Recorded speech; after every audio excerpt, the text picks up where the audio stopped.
Studio Talk Show. Bienvenue à une nouvelle émission du Visual Studio Talk Show. Le podcast, on discute d'architecture logicielle avec la plateforme Microsoft. Mon nom est Mario Cardinal et comme à l'habitude, je suis accompagné de Monsieur Guy Barrette. Bonjour Guy. Hey, salut Mario, comment va le confinement? Ça se passe plutôt bien. Oui. Ben oui, écoute, tu sais, c'est sûr que c'est plate d'être confiné, là. Il y a des choses plus gaies dans la vie, là, mais par rapport à d'autres drames qui peuvent arriver dans la vie, là, on n'est pas, tu sais, moi, j'ai personne dans ma famille qui est malade ou rien de ça, donc, tu sais, faut quand même apprécier ce qu'on a, là. Dans l'histoire de l'humanité, on a connu pire que ce qu'on vit, là. C'est sûr que c'était un choc, là, l'économie est sur le cul, mais tu sais, dans la mesure où est-ce que, bon, c'est sûr que pour les gens, malheureusement, qui ont des gens dans leur famille qui ont été touchés ou qui ont décédé, là, ça, c'est des vrais drames, mais moi, je suis dans les chanceux. Ouais, puis il y a des gens là qui ont perdu leur emploi, ceux qui avaient des emplois un petit peu plus précaires, mais là, ils n'y arrivent pas, là, tout simplement. Là, ils sont obligés d'aller aux banques alimentaires, même si le gouvernement est quand même au provincial et fédéral font des gros efforts. Là. C'est pas des périodes faciles pour beaucoup de gens. Là. Mais si on compare, mettons, les gens font beaucoup de comparaisons avec tu sais, la crise de 1929.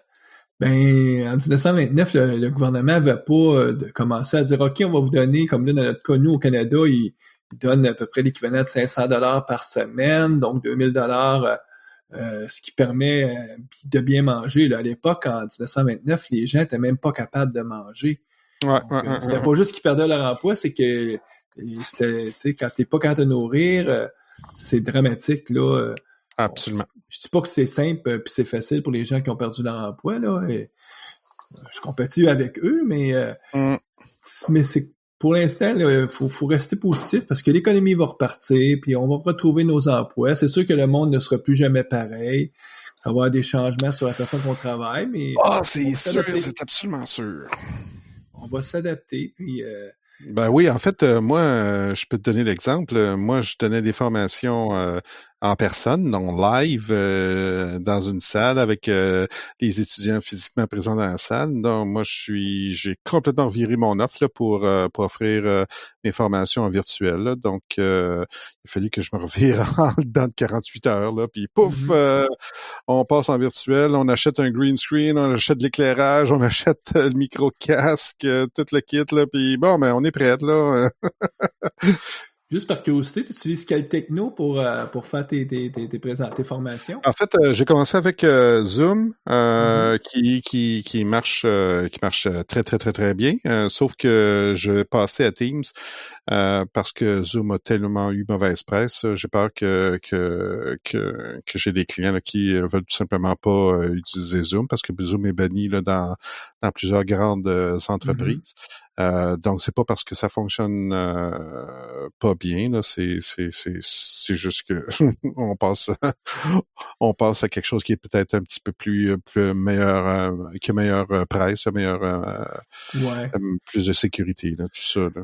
C'est sûr qu'il y avait des trous de sécurité, mais je pense que le plus gros enjeu de sécurité, c'est le fait que c'est le fait que le URL, les gens pouvaient le partager. Donc souvent, c'était la sécurité venait plus comme souvent. En fait, le principal problème de sécurité au niveau de Zoom, c'était les utilisateurs qui savaient pas réellement s'en servir. Puis monsieur, madame, tout le monde, au lieu de commencer à regarder c'est quoi les settings, il y a des dizaines de settings, là, puis mais là, tu sais, tu veux juste parler à ma tante Alberte, là, fait que tu te connectes rapidement, puis tu regardes pas, puis écoute, j'ai même lu des articles où il y a des commissions scolaires aux États-Unis qui postaient le URL et le mot de passe sur des pages publiques là, pour se brancher aux formations. C'est sûr qu'écoute, c'est comme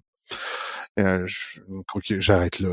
Parce que mais anyway, mes formations, ça marche super bien en virtuel. C'est quand même c'est une adaptation pour rendre le tout convivial puis aussi interactif, mais ça marche quand même bien. Fait que j'en ai fait quelques-unes. La semaine dernière, j'avais un groupe d'Edmonton, un groupe de 7 personnes de l'Institut d'une Polytechnique là-bas à Edmonton.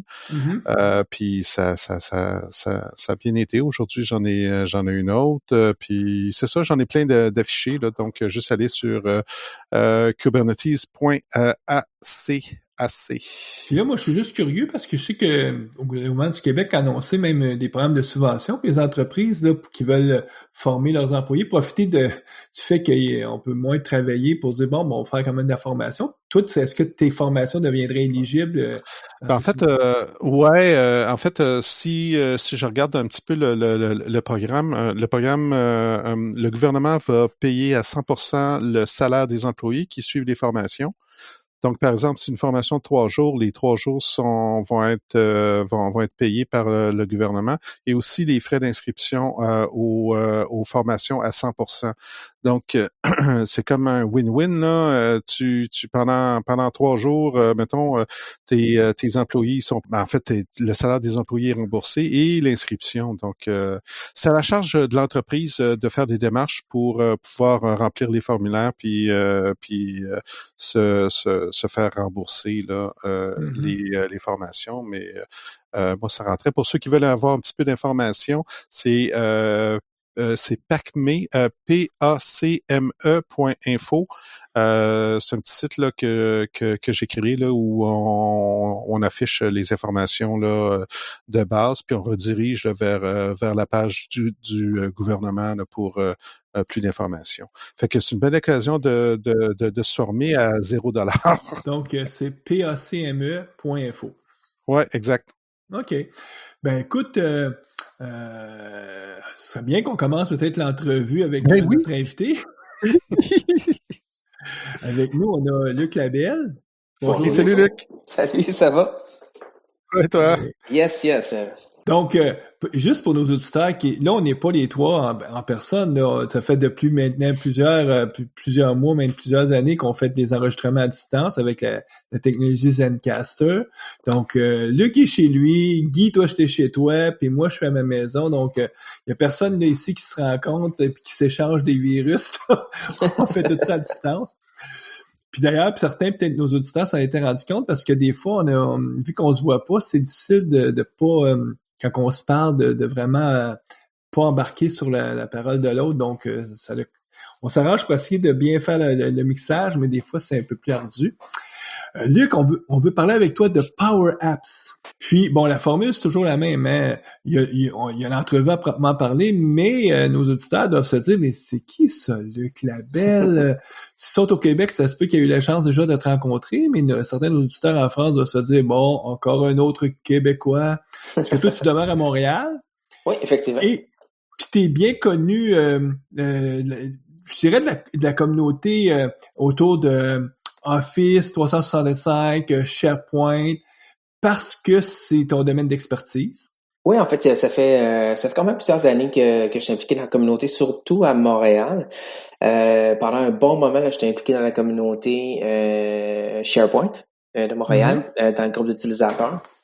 Puis, il y a 2 ans passés, j'ai commencé mon user group sur la Power Platform. Je fais encore évidemment beaucoup de contenu sur SharePoint. Mais principalement les conférences là depuis les 3 dernières années là, ça tourne toujours autour de la Power Platform. Ça fait quelques années là, que tu reçois la récompense MVP de Microsoft justement dans le domaine d'expertise.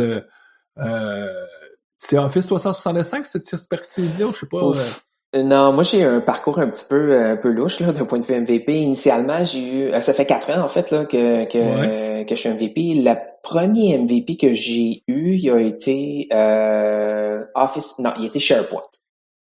Qui a été transformé dans les mois suivants en Office Service and Services. Puis j'ai été ensuite renouvelé très très brièvement sous Data Platform parce que je faisais beaucoup de Power BI à ce moment-là. Ouais. Puis ça a été retransformé en Business Applications qui contient aussi, qui contient aussi surtout Dynamics. Puis là, ils sont en train de revoir encore ce Business Apps parce que dans le fond, moi, je me ramasse à avoir une reconnaissance pour Business Applications. 95% des gens qui ont du Business App viennent de Dynamics, puis ma connaissance de Dynamics est relativement basse, là, pour ne pas dire inexistante. Donc, moi, j'arrive vraiment de la plateforme SharePoint, puis de la plateforme SharePoint, j'ai bâti par-dessus cette plateforme-là avec Power Apps, Power BI, puis Power Automate. Donc, je suis un petit peu à part là, dans le pattern, là, si on veut. Donc, en tout cas, ils sont en train de revoir ces reconnaissances-là.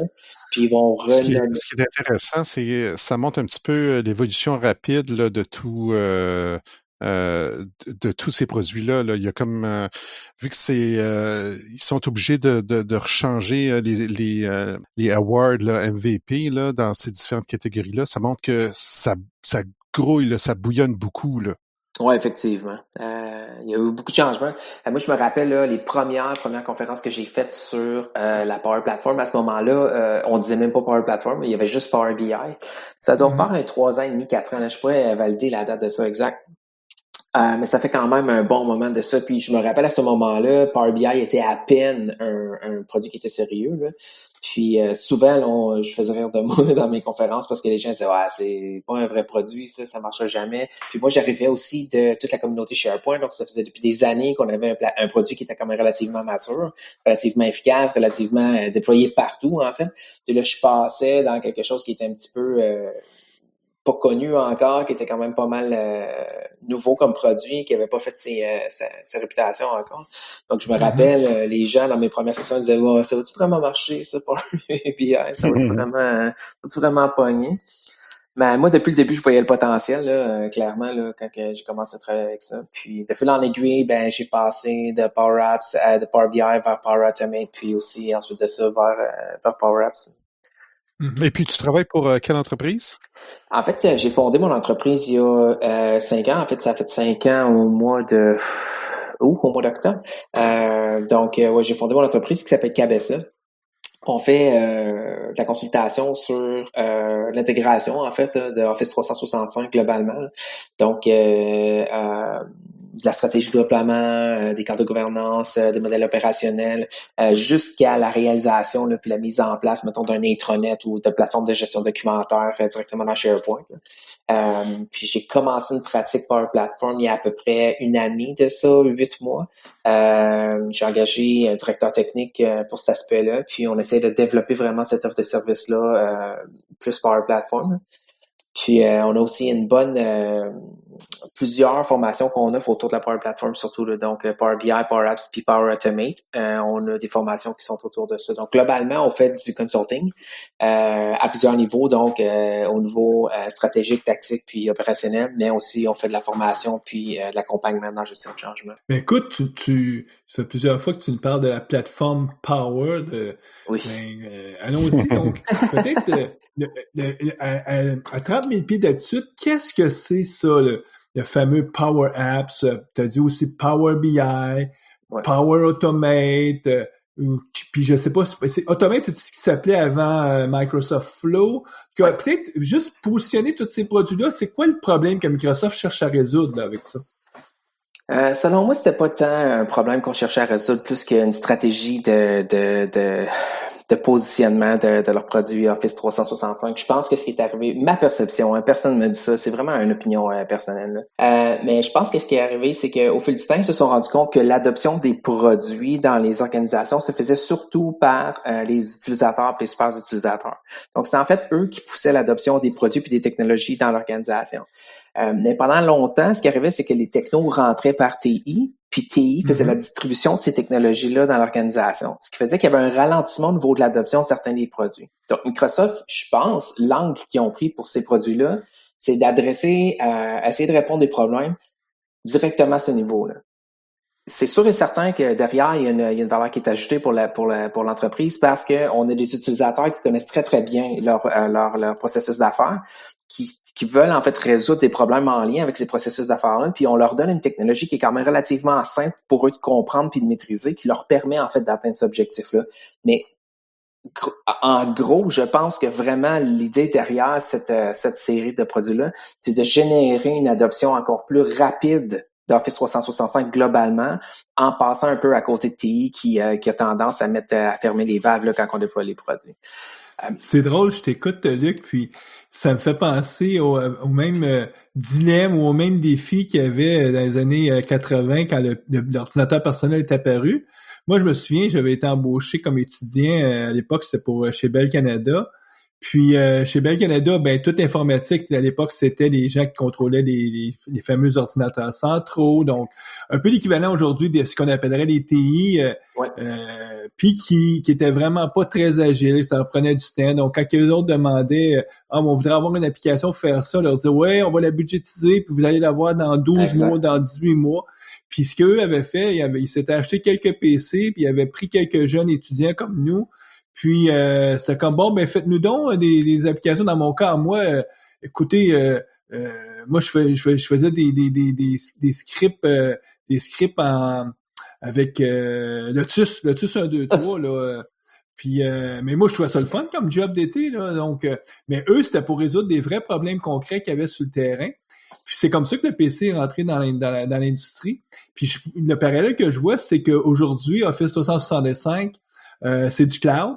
Puis ce que Microsoft voit, c'est que peut-être pour faire entrer beaucoup de solutions pour résoudre des problèmes, ben c'est plus rapide que si c'est l'utilisateur direct qui lui-même fait sa petite solution, par exemple avec Automate pour automatiser un transfert de fichiers, une conversion, puis là le fichier est renvoyé à un autre endroit. Là. Donc c'est ce genre de solution-là qu'on parle. Oui, effectivement. Puis moi, je trouve de tous les produits qu'on a là dans la plateforme O365, probablement la Power Platform, c'est c'est la série d'outils qui est la plus proche là, du vision statement de Microsoft, là, qui dit en fait que autres, leur vision, c'est vraiment de rendre chacune des personnes autonomes en fait en termes de capacité de résolution de problèmes en utilisant la technologie. Donc, ils veulent pas que ça soit un gros processus de publication, de mise en production, de tests. Ils veulent vraiment que tout le monde, dans toutes les entreprises, soit en mesure eux-mêmes de résoudre des problèmes d'affaires. Puis la Power Platform, elle s'attache très, très, très, très bien à ce vision statement-là. Est-ce qu'on peut énumérer chacun des produits de la plateforme Power, justement, puis en expliquant un peu chaque produit, c'est quoi que ça offre comme capacité? Oui. Le premier produit qui a été livré avec la Power Platform, à ce moment-là, ça n'existait pas vraiment, là, la Power Platform, mais le premier Power produit, sauf PowerPoint, c'était Power BI. Donc, Power BI a comme objectif de permettre aux organisations de regarder en fait leur productivité, de valider leur productivité, de sortir des métriques sur leur profitabilité, de sortir des métriques sur la manière dont ils font les choses, puis de créer des rapports, en fait, de créer du contenu analytique, puis de publier ce contenu analytique-là dans l'organisation. Une des grosses différences de Power BI par rapport aux autres produits, c'est que l'audience qu'on vise avec ce produit-là, c'est le super utilisateur. Donc, on veut que le super utilisateur soit capable lui-même de se connecter à une ou des sources de données, transformer ces sources de données-là, créer des modèles de données de simple à complexe, créer du contenu analytique par-dessus ce modèle de données-là, puis le publier, puis le partager dans l'organisation relativement simplement. C'est de répondre au bon défi qui est comme, tu sais, j'ai des données, mais je veux avoir des rapports, je veux savoir qu'est-ce qui se passe dans mon organisation, puis demander des rapports justement au groupe TI, c'est compliqué, tandis que si je suis capable de moi-même créer mes rapports, ça va aller vite. Effectivement. Donc, Power BI, c'est vraiment le vertical avec lequel ça va venir donner un coup de main dans l'organisation. Power Apps fait exactement la même chose, mais pas en développement de contenu analytique, en développement applicatif. Donc, on a la même audience, la même stratégie de déploiement, un cadre de gouvernance qui est quand même relativement comparable. Puis l'objectif de Power Apps, c'est de permettre aux gens de pouvoir eux-mêmes, ou les super utilisateurs, de pouvoir eux-mêmes développer des applications relativement simples en se connectant à des données qu'ils ont déjà, puis en le faisant interagir ensemble. Donc, on peut se connecter à plusieurs sources de données dans une même application, faire un croisement de ces différentes sources de données-là quand même relativement simplement, puis bâtir une interface graphique publier cette application-là puis la partager rapidement pour les autres personnes dans l'organisation. Donc, on peut facilement là, voir une personne qui se débrouille en informatique, là, je sais pas, qui est comptable, bâtir une application qui va lui permettre de créer des clients dans un système de gestion de clients qui est stocké, mettons, dans une base de données SQL ou SharePoint ou même dans un fichier Excel.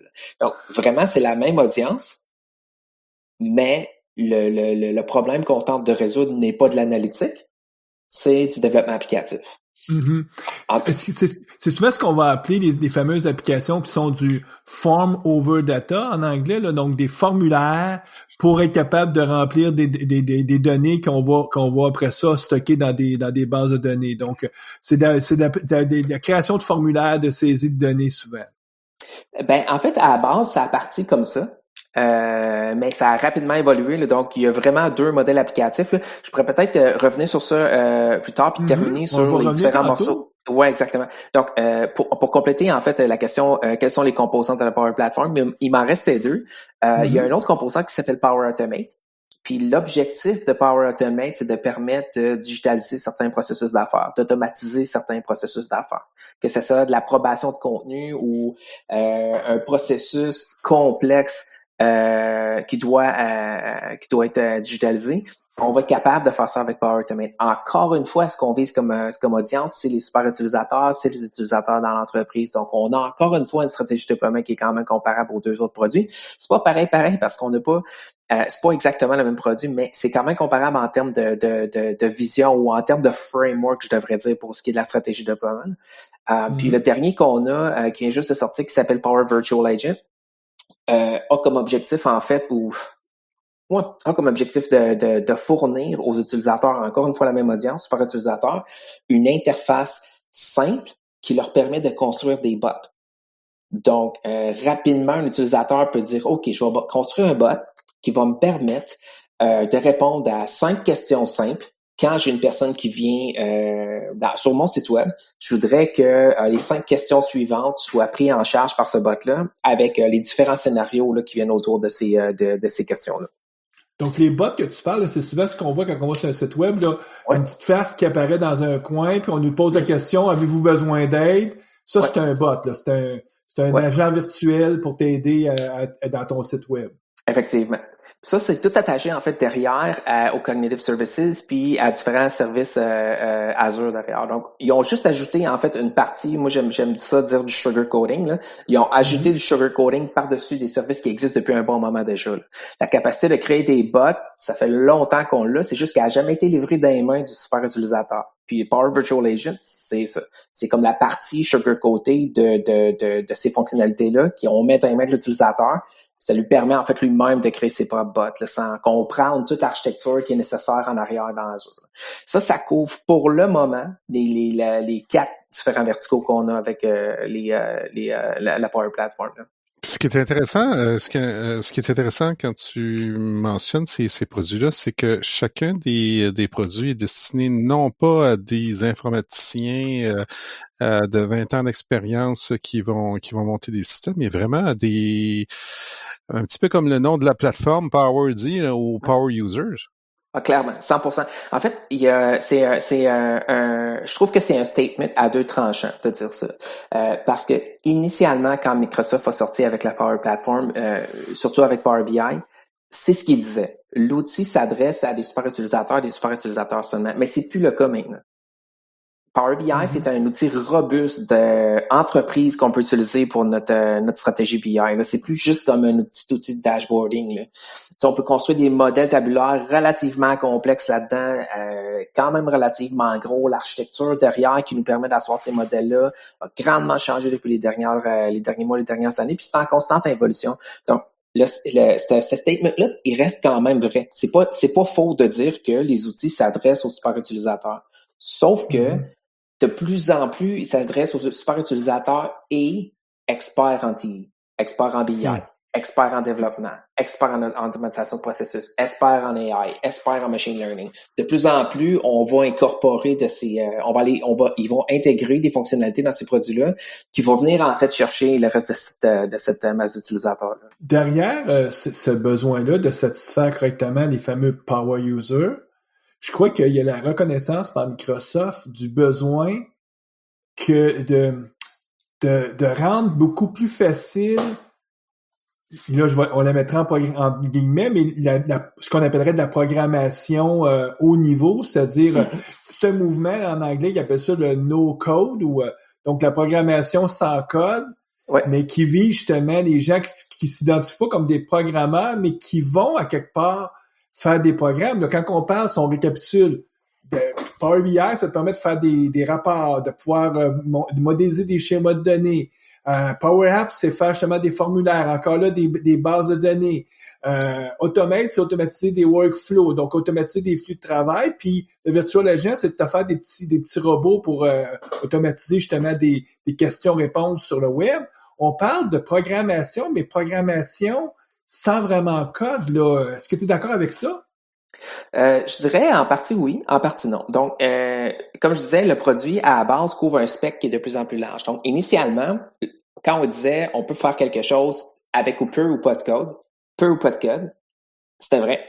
C'est encore le cas. Mais c'est pas vrai qu'on va développer des scénarios d'intégration de données, d'ingestion de données, de transformation de données sans code. C'est la réalité dans la vie, là, c'est quand on va chez le client puis qu'il nous donne un schéma, un jeu de données sources, là, des données transactionnelles qui sont tout croche. C'est impossible de faire un beau petit rapport tout fancy en 3 minutes, là. Le processus d'ingestion de données, il reste quand même complexe. Donc, c'est sûr que l'outil te permet, si tu t'attaches à une source de données qui est relativement simple, de rapidement aller chercher de la valeur dans quelque chose. Donc, je vais te donner un autre exemple. Mettons, on prend par exemple Power Apps. Je veux créer un formulaire personnalisé dans SharePoint. Ce que ça me prend comme connaissance pour transformer un formulaire SharePoint en une application Power Apps ou un formulaire personnalisé avec un peu de logique d'affaires, c'est pas grand-chose. C'est effectivement vrai. C'est vrai que dans ce cas-là, c'est un low-code, no-code strategy, au sens que facilement un super utilisateur avec un peu de formation puis d'encadrement va être capable de prendre ça en charge. Mais ça veut pas dire que je suis pas capable d'implémenter des trucs qui sont beaucoup plus complexes, beaucoup plus robustes.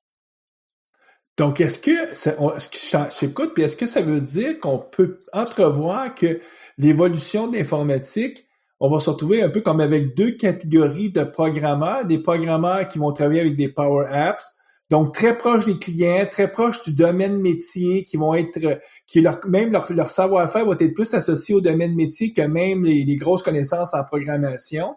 Donc, une catégorie de programmeurs de ce type-là, puis la catégorie des programmeurs plus classiques là, qu'on connaît, c'est-à-dire les gens qui font du code du côté back-end ou qui font des gros la partie algorithmique. Est-ce qu'on doit entrevoir un peu ces deux catégories de programmeurs-là? Moi, je pense que oui. En fait, dans l'état actuel des choses, on a vraiment fait 2 catégories là, dans lesquelles on dit des super utilisateurs vont dans Power Apps ou vont dans Power BI et les développeurs qui font du vrai dev là, avec Visual Studio, ce qu'on appelle un vrai développeur, quelqu'un qui peut coder dans n'importe quel langage, va faire les composantes beaucoup plus complexes de notre architecture dans notre solution. Donc, ce qui va arriver, c'est qu'on va se rendre en clientèle, le client va dire, moi, j'ai besoin de prendre telle donnée, les mettre à tel endroit, créer un tableau de bord, automatiser des processus, puis bâtir 6 applications mobiles pour mettre ça dans les poches de mes différentes audiences. En réalité, ça se peut très bien qu'il y ait des composants dans cette architecture-là qui ne vont pas faire partie de la Power Platform. On va les sortir à l'extérieur de ça. On va faire des API ou des services web ou ce genre de choses. Donc, on va sortir, dans certains cas, une partie de la complexité de la Power Platform. Puis, effectivement, dans ce contexte-là, c'est quelqu'un qui a vraiment une expertise comme développeur qui va prendre en charge cet aspect-là. C'est pas vrai qu'on peut demander à une personne qui travaille aux finances d'aller coder un custom connector pour se connecter à une source de données qui est sur un système legacy là, qui traîne. C'est impossible. T'sais. On peut pas s'attendre à ce que cette audience-là ait ce niveau de connaissance technique-là, ce niveau de compréhension technique-là, la capacité de résoudre un problème aussi complexe que ça d'un point de vue technique. C'est impossible.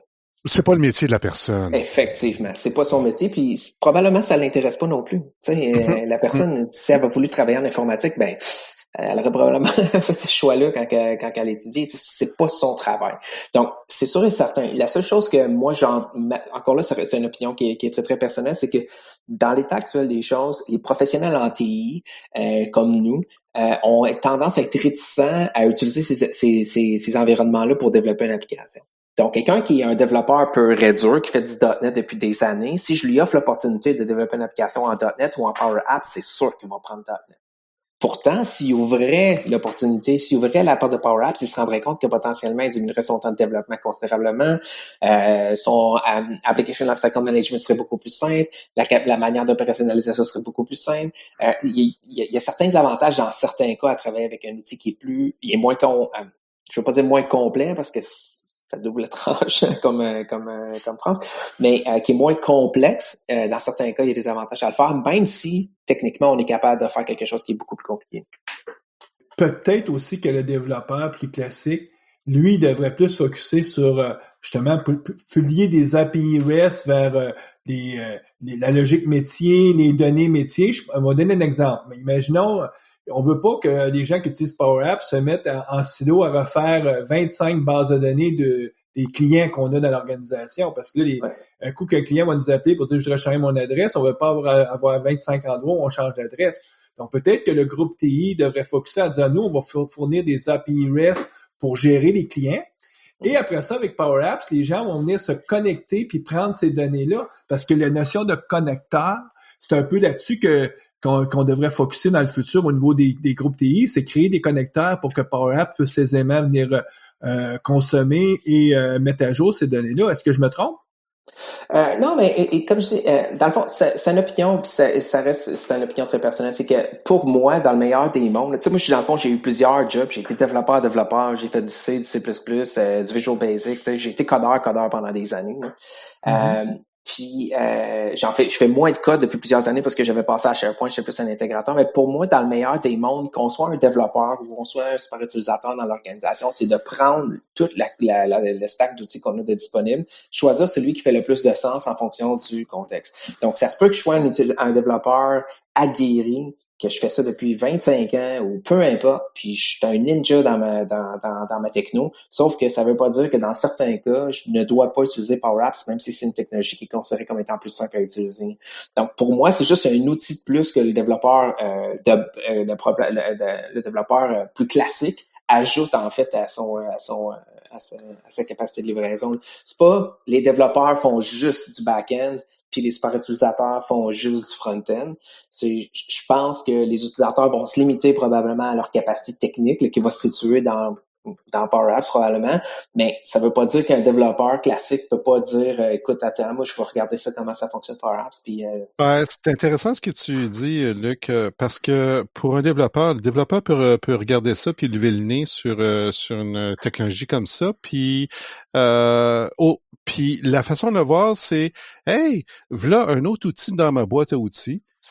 Puis si j'ai tel type de demande, au lieu de commencer à coder de A à Z quelque chose qui va me prendre peut-être un mois de travail, écoute, si j'utilise ça, ça pourrait peut-être me prendre, je sais pas moi, 3, 4, 5 jours. Mettons 25% là, du temps de développement.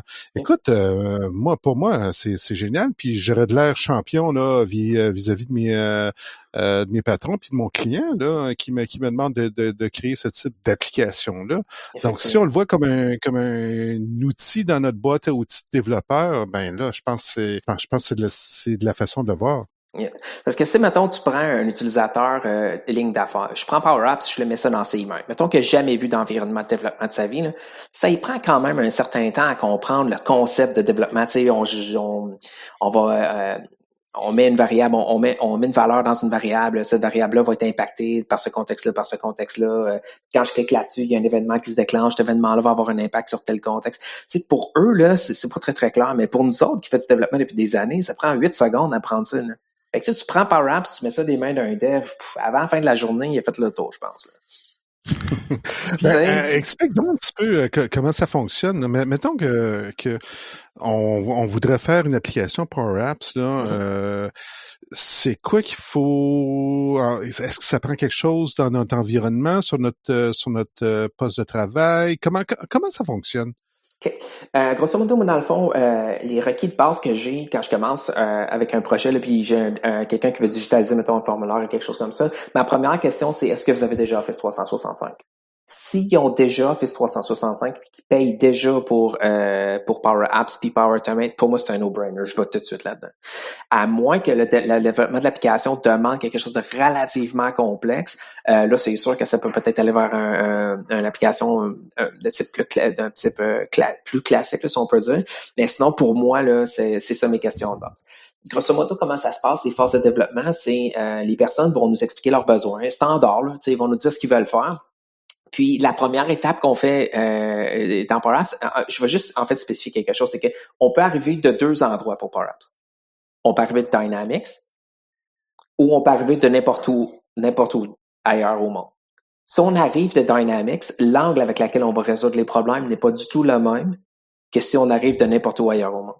Quand on arrive de Dynamics, on arrive d'un schéma de données qui s'appelle le Common Data Model, qui est en fait livré par un service qui s'appelle le Common Data Service. La façon d'interagir avec ces entités-là, avec ce back-end-là, est pas nécessairement pareille à, mettons, SQL ou une liste SharePoint ou une autre structure de données. Donc, dans Power Apps, principalement, il y a trois grosses catégories d'applications. La première catégorie d'applications, c'est ce qu'on appelle des Canvas Applications. Dans ce contexte-là, c'est ce que nous, on a tendance à ce qu'on est plus familier avec, au sens qu'on a besoin de développer une interface graphique qui intègre une certaine logique d'affaires pour permettre aux utilisateurs d'interagir avec du contenu à l'extérieur. Il y a aussi quelque chose qui s'appelle du Model Driven Application. C'est une application de type piloté par le modèle de données, ce qui veut dire qu'en fait, dans certains cas, la logique d'affaires est dans le modèle de données. Je vais te donner un exemple. Si je dois appliquer un rabais pour une vente sur un type de produit, quand la vente dépasse 5 000 $, je peux facilement implémenter cette règle d'affaires-là dans mon modèle, dans mon back-end. Ce qui est souvent le cas quand on arrive avec le Common Data Model. Donc, ce qu'on va faire, c'est qu'on va plutôt utiliser un modèle de données qui respecte les règles d'affaires, puis par-dessus ce modèle de données-là, on va bâtir une application.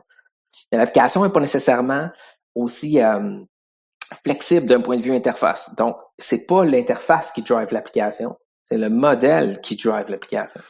Donc, à partir du modèle, là, ils vont créer des interfaces pour créer des données, éditer des données, supprimer des données, puis appliquer les règles de métier sont à partir du metadata qui est dans le modèle.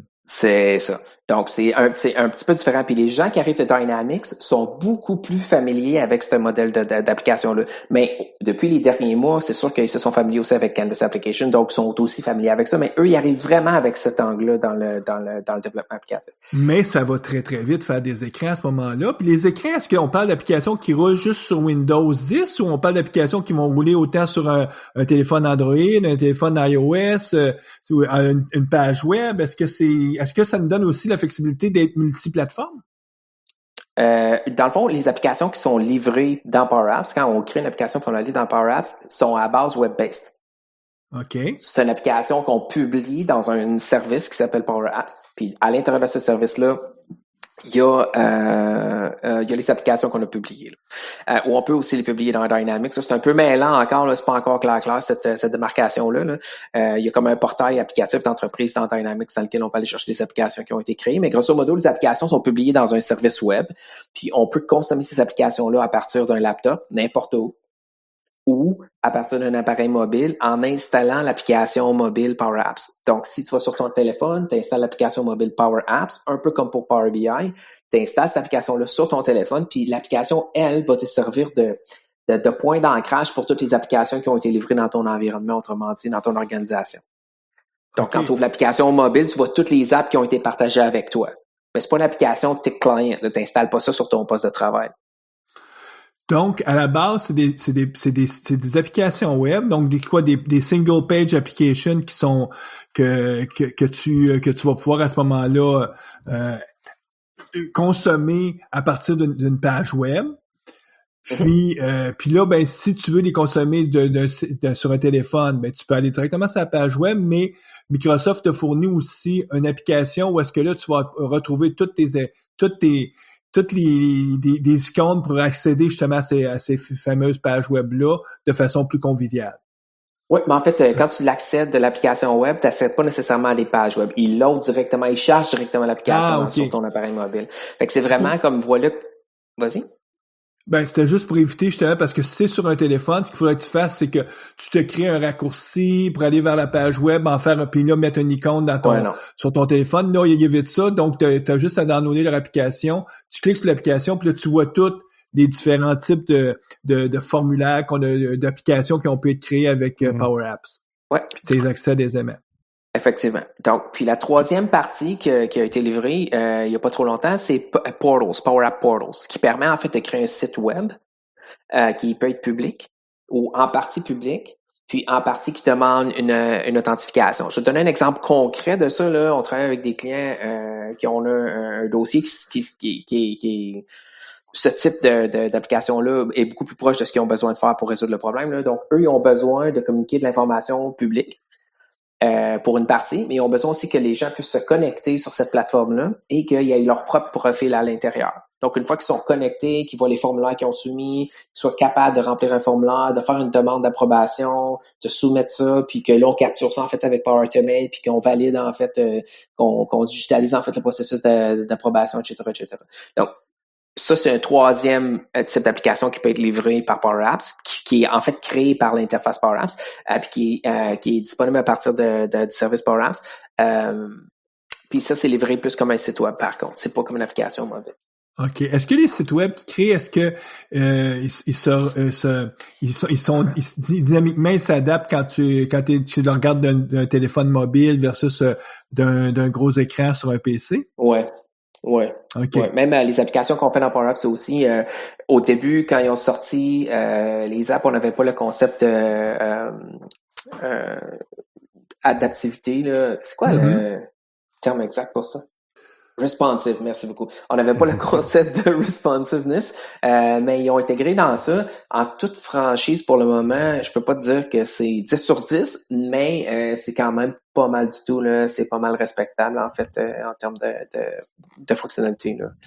Le responsive. Même si je développe une application, mettons, pas portail, mettons, je développe une application Power Apps standard, un canvasable, puis que je la consomme, mettons, à partir d'un poste de travail, puis si je prends mon écran, puis je la diminue ou j'agrandis mon browser, je peux configurer pour l'application qu'elle soit réceptive, en fait, à ce changement-là, puis qu'elle s'adapte, en fait, dans mesure du possible, là, qu'elle s'adapte à la grosseur de l'écran qui reste. Puis ça fonctionne effectivement. C'est ça, parce qu'en entreprise, souvent, les gens veulent consommer ça, ils sont dans leur taxi avec leur téléphone, ils peuvent commencer à faire de quoi. Ils arrivent à leur bureau, là, ils partent leur PC, ils peuvent reprendre la même application, puis là, tout d'un coup, ils vont voir un écran de 27 pouces devant eux. Donc là, ils vont avoir beaucoup plus d'informations que ce qu'il y avait sur leur téléphone. Puis dynamiquement, l'application, c'est juste ressaisir en fonction du type de device que tu utilises, là. Ouais. Ça, par contre, moi, j'aurais tendance au début dans ma phase d'analyse d'identifier bien mes audiences. Là. Puis, en fonction des audiences que je vais établir, je vais aussi établir les cas d'utilisation de chacune de ces audiences-là, puis bâtir des wireframes en fonction de ces audiences-là. Donc, je sais que si une personne veut utiliser son téléphone, son appareil mobile pour avoir des interactions avec du data, je peux pas y fournir une interface qui est nécessairement pareille comme la personne qui consomme l'interface par l'application web.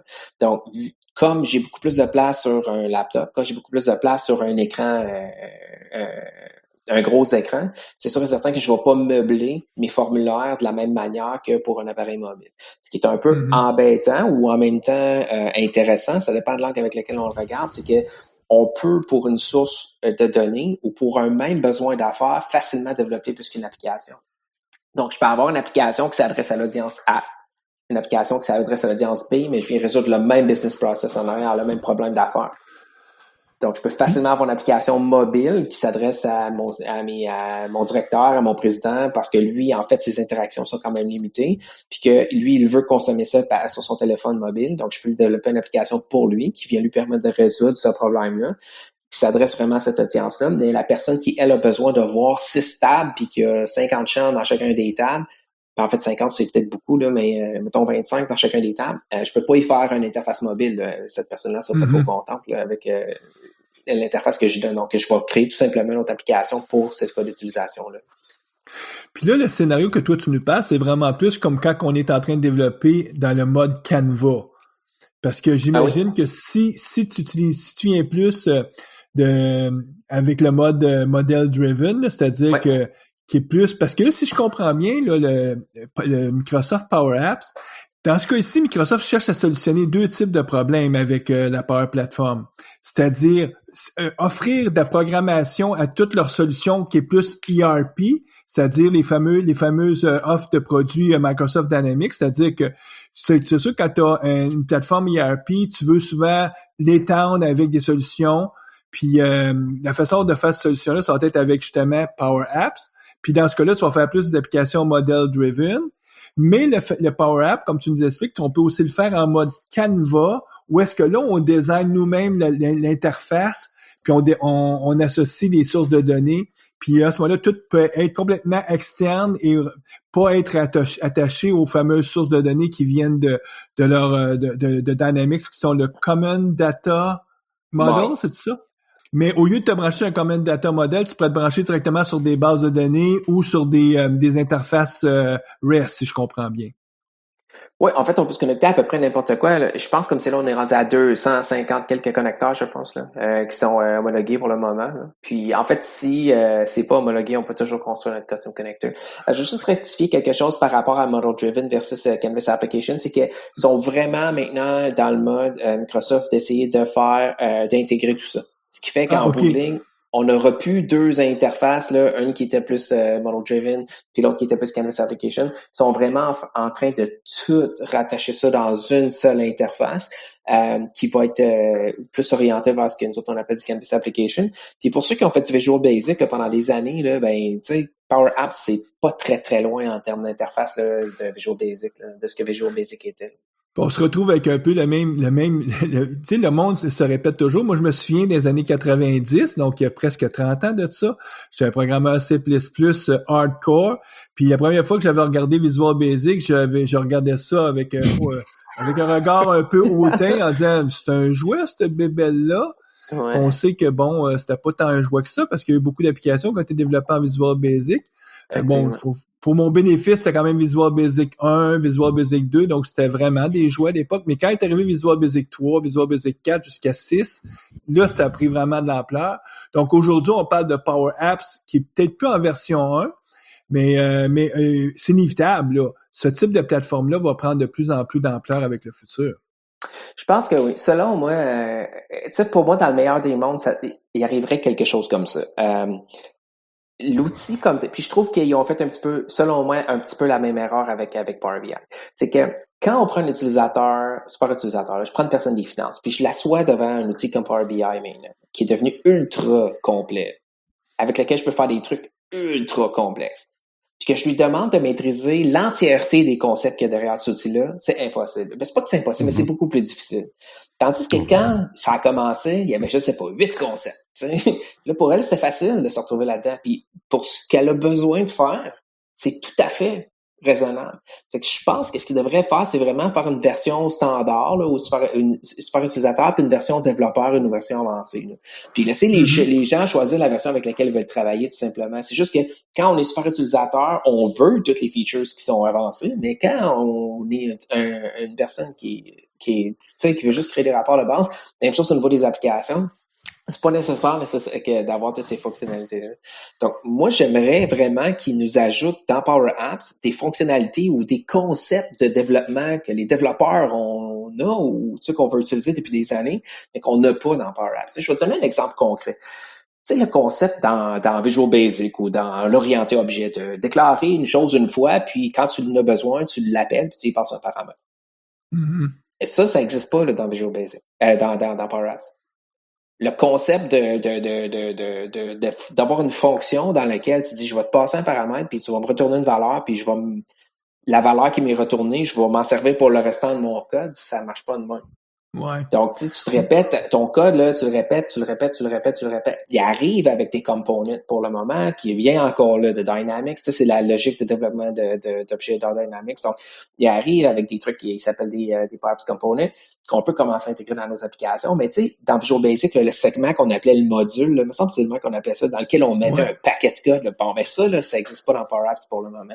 Puis pour moi, ça, c'est un gros turn-off parce que je suis obligé de réécrire mon code des fois 5, 10, 15, 20 fois dans la même application. Mais il fait exactement la même affaire. Ça veut dire que chaque fois que je le modifie, il faut que je le modifie partout. Là. Donc, c'est un peu embêtant pour un vrai dev. Tu sais. Ouais, puis là, la solution aujourd'hui, c'est si tu voudrais vraiment, c'est d'aller du côté d'Azure, puis utiliser du serverless avec des fonctions que tu hébergerais directement sur des serveurs dans Azure, mais là, ça veut dire un autre service, il faut que tu payes, un autre endroit où il faut que tu déploies, puis là, c'est pas bien intégré. Il faut penser que probablement que Microsoft va amener peut-être ce qu'ils ont développé pour faire du serverless dans Azure, à un moment donné, probablement dans l'offre de Power Apps. Ça serait ça qu'il faudrait qu'ils puissent mettre intégrés ensemble. Ouais. Comme maintenant, je vais donner un exemple. Supposons que tu as un formulaire pour lequel tu dois respecter certaines règles d'affaires avant que tu puisses le soumettre. Mais tu veux en fait que le bouton Submit soit disponible sur n'importe quelle page de ton formulaire tant aussi longtemps que les règles d'affaires ont été rencontrées. Donc, dépendamment, t'es rendu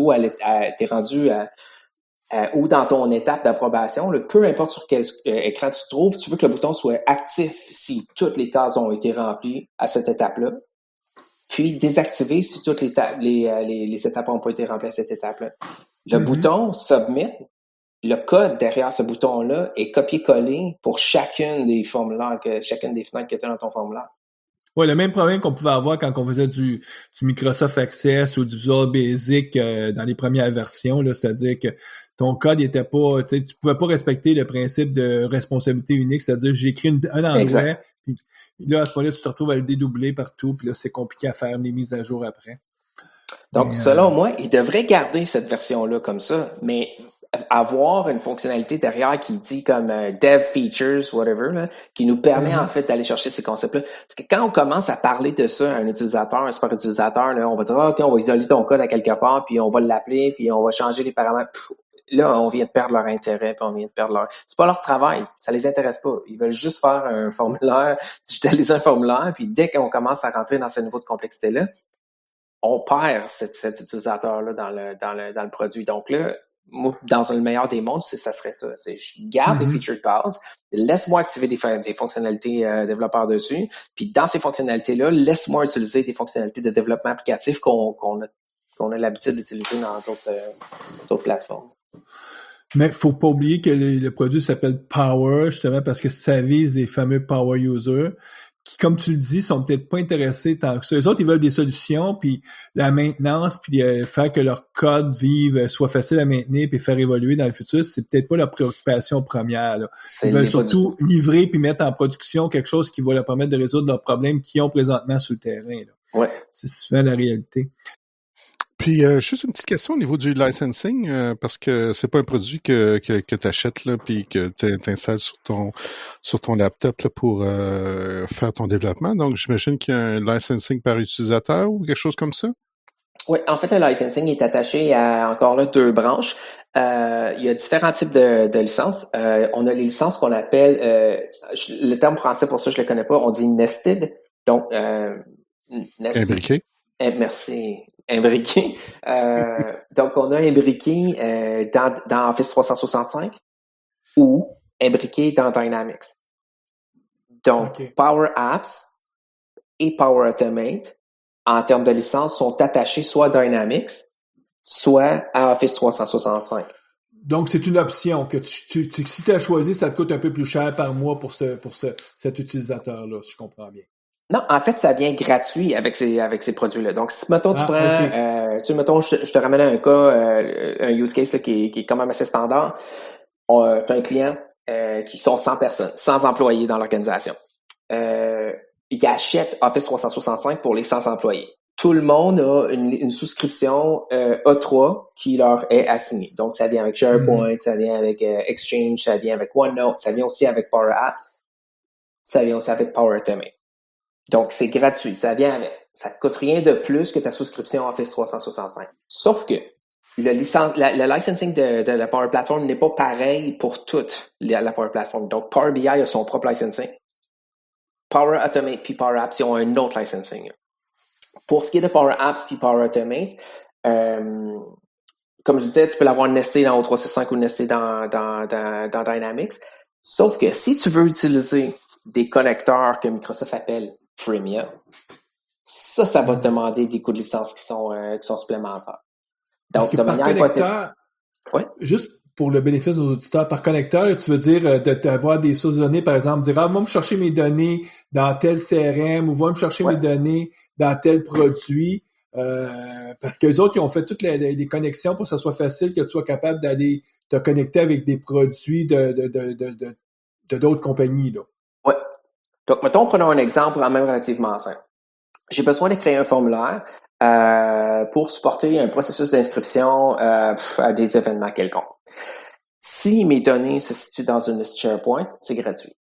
Donc, c'est pas gratuit au sens que tu payes pour une licence Office 365, mais avec ta licence Office 365 vient la possibilité pour toi d'utiliser Power Apps et Power Automate sans payer quoi que ce soit parce que tes données se trouvent dans SharePoint.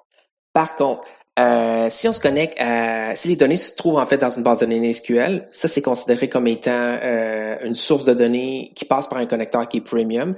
Et donc, chacun des utilisateurs, on doit payer une licence supplémentaire pour ce cas-là. Donc, dépendamment où se trouvent les données, on va devoir payer plus ou pas.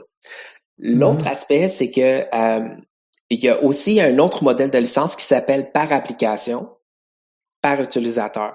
Donc, plutôt que de licencier chacun de mes utilisateurs de manière hypothétique, j'ai 100 utilisateurs dans mon organisation et j'ai une application qui s'adresse à 5 utilisateurs ou 50 utilisateurs. Donc, plutôt que d'acheter une licence pour tout le monde, ce que je pourrais potentiellement faire, c'est d'acheter une licence pour l'app. Ça s'appelle un per app, per user license. Puis, les gens qui vont se connecter à cette application-là vont payer à la personne des frais, mais beaucoup moindres. Donc, je vais payer une licence pour mon application et je vais payer une licence pour chacun des utilisateurs qui consomment cette app-là. Sauf que ça coûte beaucoup moins cher vu que j'ai déjà acheté ma licence pour l'application. Le contre de ce scénario-là, c'est que la personne peut juste se connecter à cette application-là. Dès qu'elle veut consommer une autre app, il faut que je la relicence, il faut que j'y ajoute une autre licence pour cette application-là aussi. Donc, c'est un modèle. On paper, ça peut faire du sens, mais ça s'opérationnalise très mal. Parce qu'en réalité, là, on ne sait pas qui est attaché à telle application. Et donc, technologiquement, je pourrais, mettons, acheter une licence puis mettre tout le monde dans ça. C'est juste que si je me faisais auditer, ben là, ils s'en rendraient bien compte. Ou même dans leur reporting, ils vont voir que je suis pas licencié comme du monde. Mais technologiquement, une fois que la porte est ouverte, là, les gens peuvent rentrer. Donc, ça devient une question d'éthique là, si tu t'achètes tes licences adéquatement par rapport à ça. C'est pas c'est pas le meilleur. C'est pas simple. C'est pas. C'est pas simple.